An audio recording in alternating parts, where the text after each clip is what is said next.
Olá, queridos alunos, espero que todos estejam bem. Eu sou a professora Daniele Mesquita e hoje nós falaremos do módulo 13, a terceira geração da prosa, né, modernista. Beleza, então vamos lá. O capítulo de um módulo, sempre falo capítulo, módulo, vai falar sobre dois escritores, tá? Essa aula vai ser dividida em duas partes. Então, hoje nós falaremos sobre a maravilhosa Clarice Lispector e na próxima semana nós falaremos sobre o outro autor e faremos alguns exercícios, tá? Então, ruptura e experimentação estética.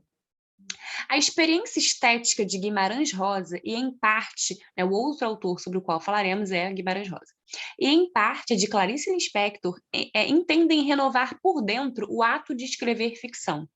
Diferem das três tendências anteriores, enquanto estas situam um processo literário antes na transposição da realidade social e psíquica do que na construção de uma outra realidade.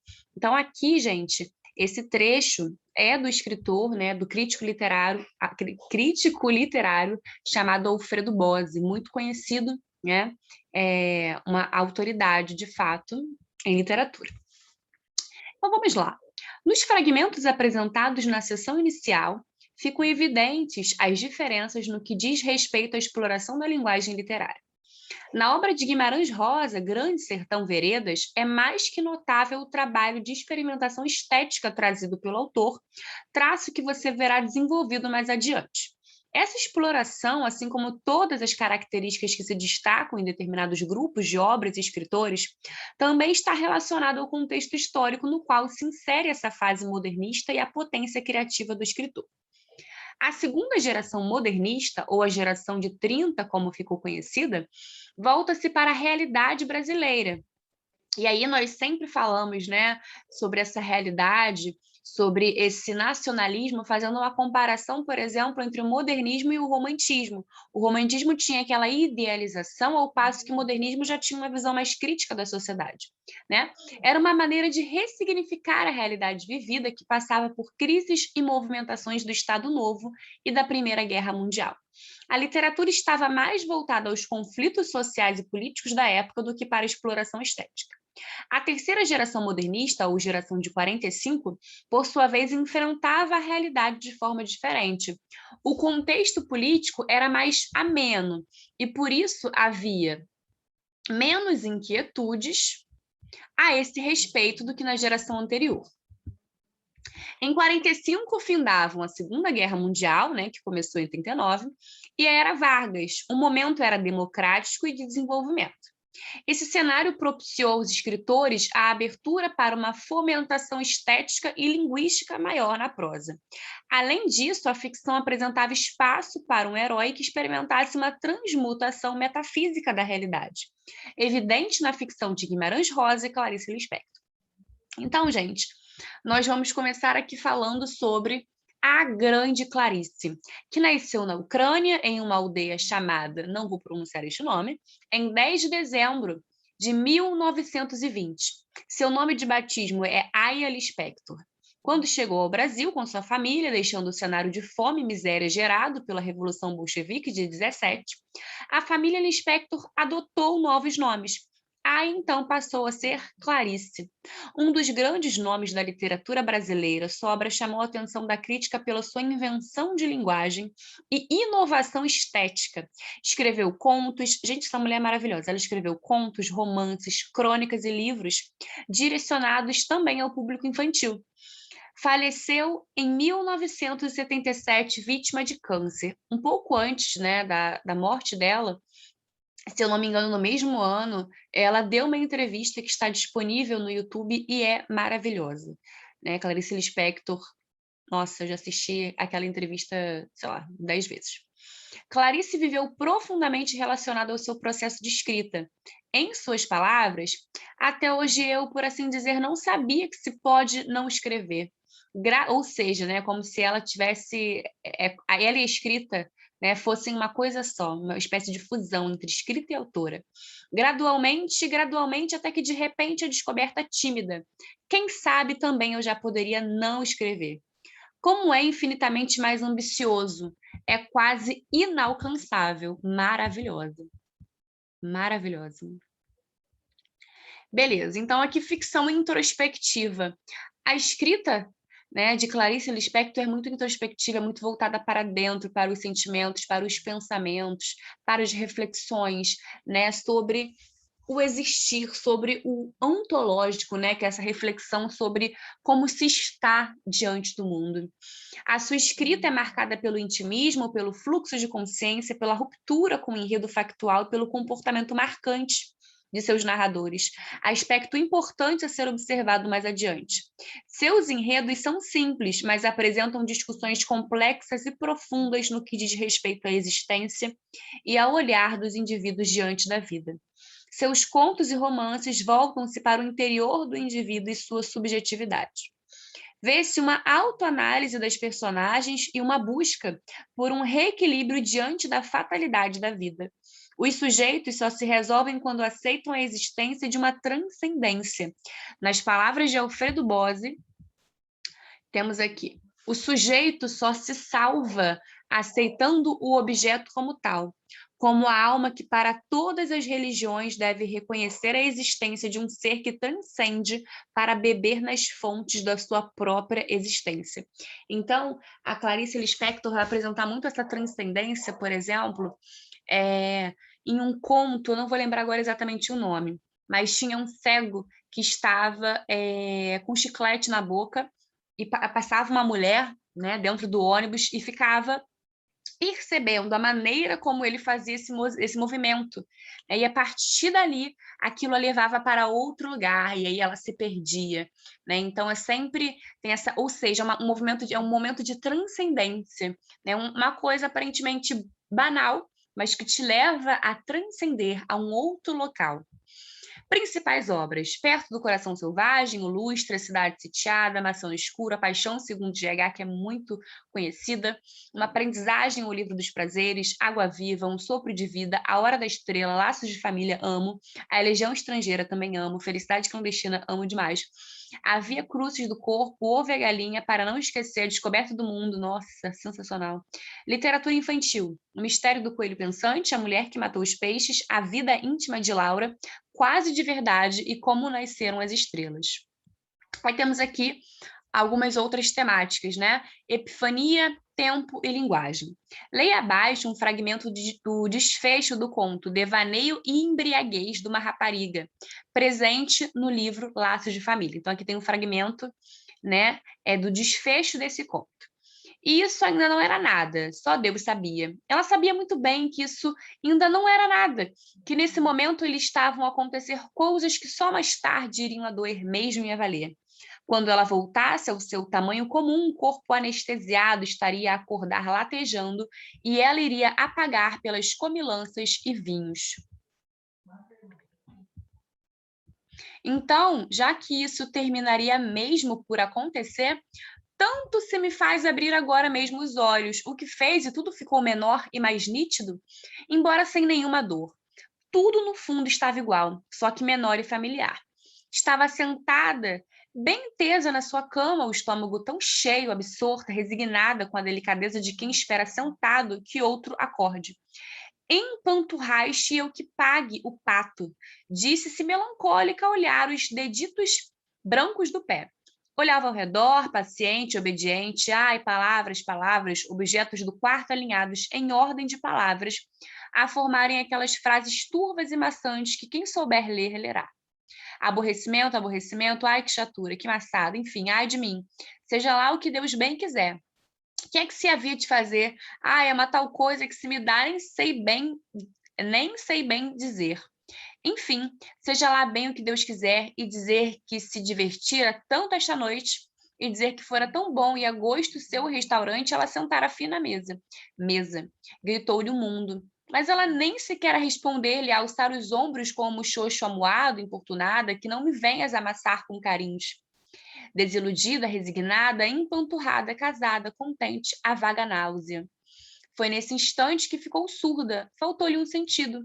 Enviou à orelha uma tapona de mão espalmada, o que só fez entornar mais o caldo, pois encheu-se-lhe o ouvido de um rumor de elevador, a vida de repente sonora e aumentado nos menores movimentos. Das duas, uma. Estava surda ou ouvir demais, reagiu a essa nova solicitação com uma sensação maliciosa e incômoda, com um suspiro de saciedade conformada, para os raios que partam, disse suave, anipilada.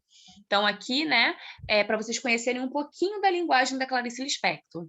Esse conto faz parte da obra Laços de Família, de 1960, que apresenta um total de 13 contos.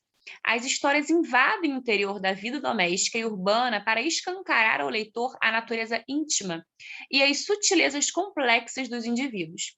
O discurso é tão potente que quase escapa da literatura para se transformar em um ensaio filosófico, percebam, né? Por conta de toda essa ontologia, né? Antologia não, por conta de toda essa questão antológica, estou ficando até por conta de toda essa questão ontológica, né, de refletir sobre o estar no mundo.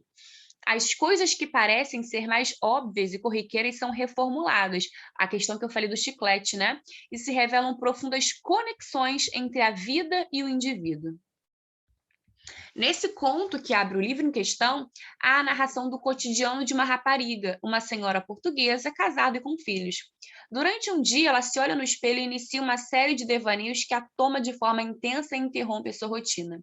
Com o retorno dos filhos à casa, o ritmo é retomado para ser mais uma vez quebrado pelo encontro do marido com o chefe, no qual ela se embriaga. A embriaguez é narrada de maneira tão emaranhada ao discurso que é possível sentir, ao ler o conto, a tontura da rapariga. Percebam só, né? Essa questão quase sinestésica, né? De sensação, de sentir de fato pela linguagem. O diálogo com o chefe do marido a faz repensar a sua sensualidade e o desejo que pode despertar nos homens. Episódios cotidianos e aparentemente corriqueiros geram uma epifania nas personagens no decorrer de todos os contos da obra. Leia este fragmento do conto Amor, que também integra Laços de Família. Esse conto é lindo demais. Então, temos aqui. O que havia mais que fizesse Ana se aprumar em desconfiança? Alguma coisa intranquila estava sucedendo. Então, ela via. O cego... Então, é esse aqui, gente, esse conto aqui. O cego mascava chicles, né? Chiclete. Um homem cego mascava chicles. Ana ainda teve tempo de pensar por um segundo que os irmãos viriam jantar. O coração batia-lhe violento, espaçado, inclinado, olhava o cego profundamente, como se olha o que não nos vê. Ele mascava goma na escuridão, sem sofrimento, com os olhos abertos. Um movimento de mastigação fazia-o parecer sorrir e, de repente, deixar de sorrir, sorrir e deixar de sorrir. Então, ela ficou percebendo esse movimento, né? Como se ele a tivesse insultado. Ana olhava-o. E quem a visse teria a impressão de uma mulher com ódio, mas continuava a olhá-lo cada vez mais inclinado. O bonde deu uma arrancada súbita. Estava no bonde, né? Jogando-a desprevenida para trás, o pesado saco de tricô despencou-se do colo. Ruiu no chão. Ana deu um grito, o condutor deu ordem de parada antes de saber do que se tratava. O bonde estacou, os passageiros olharam assustados. Depois, quando todos foram embora e as crianças já estavam deitadas, ela era uma mulher bruta que olhava pela janela. A cidade estava adormecida e quente. O que o cego desencadeara caberia nos seus dias? Quantos anos levaria até envelhecer de novo? Qualquer movimento seu e pesaria numa das crianças, mas com uma maldade de amante parecia aceitar que da flor saísse mosquito, que as vitórias régias boiassem no escuro do lago. O cego pendia entre os frutos do jardim botânico. Então, né, essa questão algo do cotidiano, né? Que fez com que ela ficasse chocada, né? E repensasse. E que ela, aquilo deve ter feito com que ela pensasse em outras coisas. Ela ficou impressionada com uma coisa aparentemente, né, normal. A personagem Ana, dona de casa, de classe média, é profundamente tocada pelo episódio do cego no bonde. Isso reflete em seu cotidiano quando ela se reintegra à rotina. Ana já não é mais a mesma, alguma coisa mudou. Ela reavaliava sua vida em função do que experimentou naquele momento. Os fatos inusitados no dia a dia das personagens geram uma epifania no decorrer dos enredos dos contos, que, nas palavras da estudiosa Liduína Fernandes, é um instante de revelação. Essa epifania, né? É um instante de revelação que desencadeia um fluxo de consciência e faz a personagem enxergar-se criticamente em seu interior e em suas relações com o mundo exterior. Alguma coisa dentro dela fazia com que ela enxergasse essa relação com o mundo de uma forma diferente. Essa característica marca toda a obra de Clarice Lispector, toda. Né? Em toda a sua obra, há uma revalorização da linguagem, uma busca constante por uma ressignificação das palavras e do ato de narrar. Apresenta ainda como principal tema o questionamento do ser, da condição humana e do estar no mundo. Há uma pesquisa do ser humano latente em sua narrativa. O tempo predominante em sua narrativa é o psicológico. Felicidade Clandestina, outro conto incrível. Outra importante obra da escritora, reúne 25 contos, né? Então, Felicidade Clandestina é o nome da obra, e aí tem esse conto que recebe esse nome específico, né? Que é o conto que vai dar nome, então, a essa obra. Reúne 25 contos que foram publicados no Jornal do Brasil durante o ano de 67, e apresenta um fluxo de consciência que torna a percepção de tempo alterada. Essa obra, como lembra Stella Bello, é uma obra metafísica, que rompe com os limites de espaço-tempo por meio do fluxo da consciência, característica que a autora explora de várias formas, sempre mantendo uma estética própria. Observe o fragmento de um conto dessa obra. E aqui nós temos esse fragmento, né? Mas não ficou simplesmente nisso. O plano secreto da filha do dono de livraria era tranquilo e diabólico. No dia seguinte, lá estava eu à porta de sua casa, com um sorriso e o coração batendo. Para ouvir a resposta, calma, o livro ainda não estava em seu poder. Que eu voltasse no dia seguinte. Mal sabia eu como mais tarde, no decorrer da vida, o drama do dia seguinte com ela ia se repetir com meu coração batendo. Então a gente tem essa eu não vou contar, não. Não conto para vocês lerem, porque é muito bom, né? Mas como vocês já perceberam, se trata sobre um livro, né? E aqui temos uma parte bem grande, então, desse conto. O tempo cronológico é mencionado, o dia seguinte, todo dia, de manhã, mas o que ressalta a personagem é o drama psicológico que esse tempo causa. A inquietação e a ansiedade causadas pela promessa de empréstimo do livro que não se realizava, gera na personagem um cansaço mental, visível até em suas olheiras. Nessa obra de Clarice, os narradores estão todos em primeira pessoa do singular, o que levou alguns críticos a mesclarem autor e personagem e a identificarem alguns contos alter egos de Clarice, como no caso do conto anterior, Felicidade Clandestina. A escrita de Clarice é visceral. Seus narradores estão emaranhados em um tempo, na maioria das vezes, não linear. Em seu romance A Hora da Estrela, a Clarice cria um narrador, Rodrigo S.M., que se apresenta também como criador da história. Rodrigo narra a vida de Macabeia, ao mesmo tempo em que reflete sobre si mesmo. O narrador parece ser, por vezes, o único capaz de sentir a personagem como ela realmente é. Em sua última obra, Um Sopro de Vida, Clarice cria um narrador também masculino, que, por sua vez, cria uma personagem, Ângela, para Aline. A relação entre esse narrador e personagem é profunda. Ela representa o que ele não é. Nas palavras do narrador, até onde vou eu, e em onde já começo a ser Ângela? Somos frutos da mesma árvore? Não. Ângela é tudo o que eu queria ser e não fui. Ambos os narradores refletem sobre os fatos narrados considerando diferentes pontos de vista. Eles hesitam por vezes em revelar as percepções da realidade.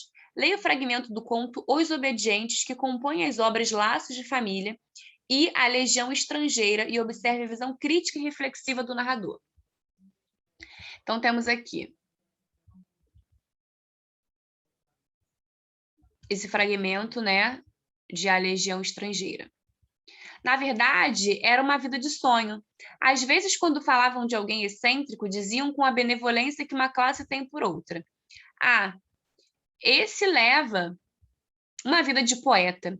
Pode-se talvez dizer, aproveitando as poucas palavras que se conheceram do casal, pode-se dizer que ambos levavam, menos a extravagância, uma vida de mau poeta. Vida de sonho. Não, não era verdade. Não era uma vida de sonho, pois este jamais as orientara, mas de irrealidade. Aí temos aqui, né, um pouquinho sobre alguns comentários sobre a obra Perto do Coração Selvagem, né? E depois A Paixão Segundo GH. Aí na próxima aula nós falaremos sobre Guimarães Rosa. Então, gente, Perto do Coração Selvagem. Essa é a obra de estreia da escritora na literatura brasileira, é quando inaugura a prosa clariciana. Foi publicada em 44, deu reconhecimento ao seu trabalho devido principalmente ao impacto que causou na crítica diante da sua escrita experimental. O investimento na forma de narrar mais que na coisa narrada é marca essencial de sua prosa. A forma do discurso contribui para a compreensão da obra. O seu sentido está entrelaçado ao modo como é narrado. Dessa forma, cada leitor terá a liberdade de atingir um significado diferente para sua obra. Traço marcante da terceira geração modernista. Muitas características que encontramos nesse livro encontraremos mais adiante em outros títulos da escritora. A reinvenção da linguagem, traço predominante da terceira geração modernista, a epifania, né, já falamos sobre ela, a banalidade da vida, a experiência interior e a introspecção. Esse livro é fortemente marcado pela adjetivação. Então, o enredo fala sobre a trajetória de Joana, que é uma personagem central, que ao ficar órfã de pai e mãe, vai morar com uma tia que a detestava. A personagem Joana, desde sua infância, é constituída de forma peculiar. Para a tia, ela apresenta caráter duvidoso, devido ao furto de um livro cometido pela sobrinha, a tia envia para o internato, onde ela se apaixona por um professor. Joana não apresenta muita empatia com a figura humana em geral, mas a paixão pelo professor é avassaladora e platônica. Percebam, né? Olha aqui essa questão complexa. Ela não tem uma empatia com a figura humana em geral, ou seja, ela é uma pessoa mais introspectiva, né? Ela não acha que vai enfim, não acho que conhecer pessoas, que se integrar à sociedade seja uma coisa muito interessante. Entretanto, aquele professor faz com que ela tenha um interesse diferente. Já fora dali, Joana se casa com Otávio e engravida. A gravidez não é algo feliz para a personagem, que busca a todo momento a compreensão de sua existência e de sua condição de mulher. É importante ressaltar nesse momento a ruptura que Clarice traz em suas personagens femininas, que até então eram caracterizadas basicamente como virgem, prostituta ou adúltera. Clarice desconstrói esse estereótipo, mescla características e atribui à mulher potência reflexiva. Além disso, fica claro que Joana possui uma predileção pela maldade. Otávio tinha uma noiva antes de Joana, Lídia, com quem comete adultério. Lídia é o oposto de Joana, representa, de certa forma, o estereótipo da mulher perfeita do século XIX. Ou seja, né, uma mulher perfeita do século XIX, a gente já tem aquela ideia, né, de como era essa mulher. Lídia também engravida de Otávio. Há um embate entre ambas as mulheres. Joana representa traços de uma nova mulher na literatura brasileira e Lídia é estereótipo até então veiculado pelos escritores. Joana não tem medo da maldade, não tem medo de ser má, não há culpa nisso. Clarice liberta a mulher dos estereótipos. O final do enredo é marcado por um novo abandono por outro homem não nomeado. Joana termina sua história com independência e liberdade. E aqui nós temos então esse fragmento, né? Depois, A Hora da Estrela é o último livro publicado em vida pela escritora. Essa novela conta a história da nordestina Macabeia, no Rio de Janeiro, apresentada pelo narrador Rodrigues S.M. Publicada em 77, o ato de narrar e escrever é tema da metalinguagem, né? Ou seja, a linguagem que fala sobre a própria linguagem, presente na obra a partir da figura de Rodrigo, que pensa sobre o processo criativo de narrar a vida de uma personagem de um universo socioeconômico diferente do seu. Então, o enredo é simples. Macabeia não vive, aparentemente, grandes aventuras em seu cotidiano. Ela se muda para o Rio de Janeiro com sua tia e passa a trabalhar como datilógrafa. Com a morte da tia, passa a dividir um quarto de pensão com as 4 balconistas. Macabeia tem um namorado olímpico que sempre afirma sua disposição de crescer e ser alguém na vida. Ao conhecer Glória, colega de quarto de Macabeia, Olímpico a deixa. Glória oferece dinheiro a Macabeia por culpa e a aconselha a procurar uma cartomante.